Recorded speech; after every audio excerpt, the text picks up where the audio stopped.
Thưa, tại sao ông lại nói là điều khiển bởi ngoại cảnh sẽ là Nhưng mình tà tưởng pháp? Chúa mà không biết Chúa ở đâu, tưởng Phật không biết Phật ở đâu, cứ mơ tưởng là làm suy yếu thần kinh và không có chịu tiến hóa. Nếu chúng ta thấy Chúa là vô cùng tận, đại bi cứu độ chúng sanh thì góc nào cũng có Ngài. Mà dũng chí của Ngài là rất tốt đẹp để cho con người tin đạo và hiểu đạo và học nhịn nhục như Ngài thì mọi việc sẽ tốt đẹp trên mặt đất này. Thưa ông có nhắc đến ánh sáng. Ông có nói rằng cuối cùng của con người chỉ có ánh sáng mà thôi. Xin ông minh giải. Đúng như vậy, con người là ánh sáng. Nó là nhất điểm linh quang, chứ không phải tầm thường. Cho nên con người có cái óc không có phục bất cứ hoàn cảnh nào.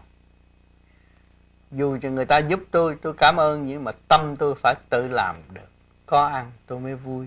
Đó là tôi là ánh sáng của mặt đất, sáng tạo của trời đất, không phải là chuyện tầm thường.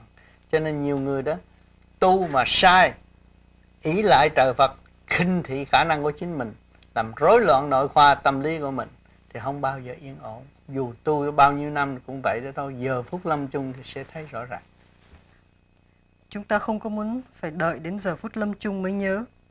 Thưa ông có nói là được làm người là vô cùng quý giá. Vậy làm người thì phải tầm đạo, chứ đạo không có tầm người. Thì đúng như vậy. Người qua cái cơn khổ, như tôi đã thường nói, khổ mới là bước vào biên giới của Phật Pháp. Khổ rồi mới buông bỏ. Ăn cướp của người ta mà không giàu, ăn cướp hoài, ăn cướp mệt thôi cũng không được. Phải buông bỏ cái nghề đó mà đi tìm cái con đường đạo để lo tu cho phần hồn được thanh nhẹ. Dạ, thưa ông, cũng có rất nhiều người vẫn rất lo sợ là không đi làm, không có tiền, rồi lo sợ rất là nhiều điều. Vậy xin ông giúp cho minh giải điều này.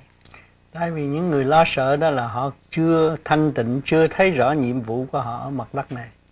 Một khối óc là một ánh sáng mặt đất này. Chỉ có nhịn nhục mới giải quyết tất cả mọi việc. Nếu con người không nhịn nhục không có bao giờ tiến bộ được.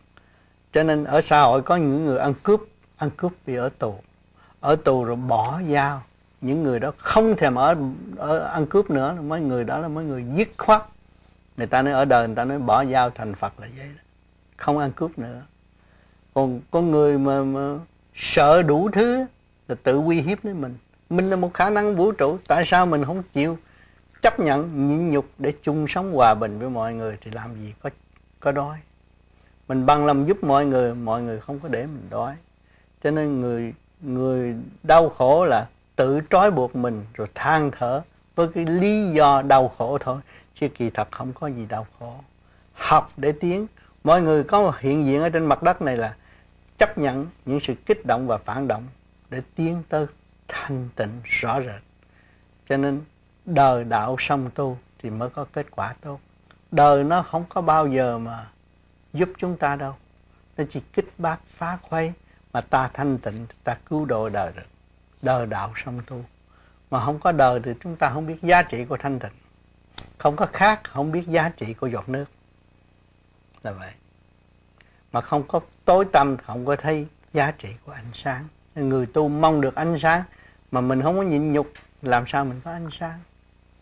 Nhịn nhục thanh nhẹ, cởi mở.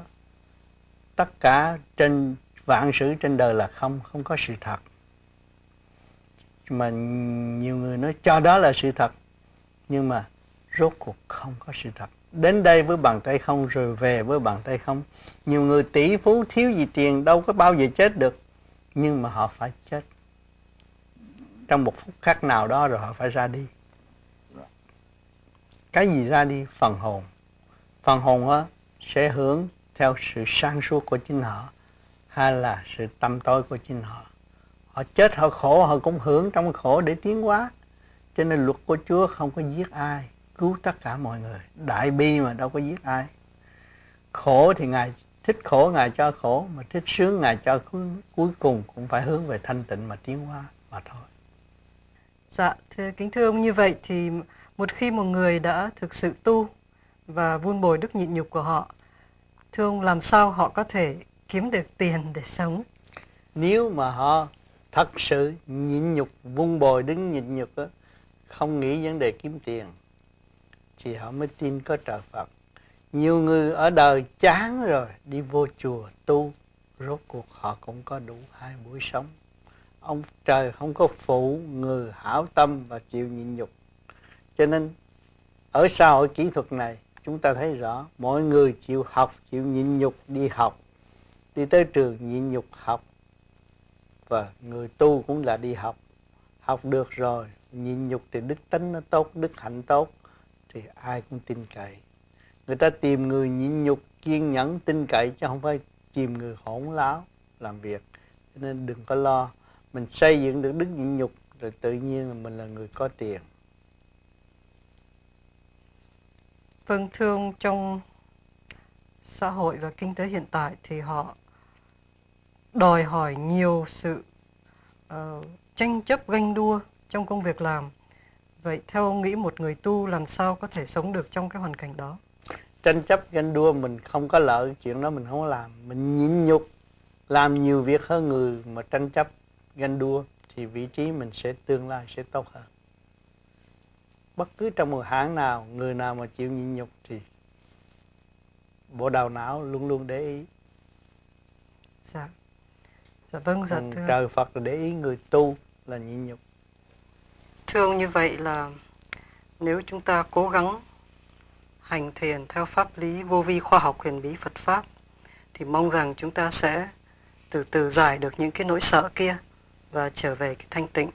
Và như vậy là cố gắng tham thiền đứng đắn như vậy á thì ở đời không có lo, ăn không có bao nhiêu, không có hoang phí, không có đòi hỏi vật chất nhiều thì tâm nó an định rồi. Rồi càng thiền càng sáng suốt, không có thiếu cái gì mà lo, trời cho đầy đủ. dạ xin đa tạ ông rất nhiều. Yeah. Dạ. Cảm ơn chị.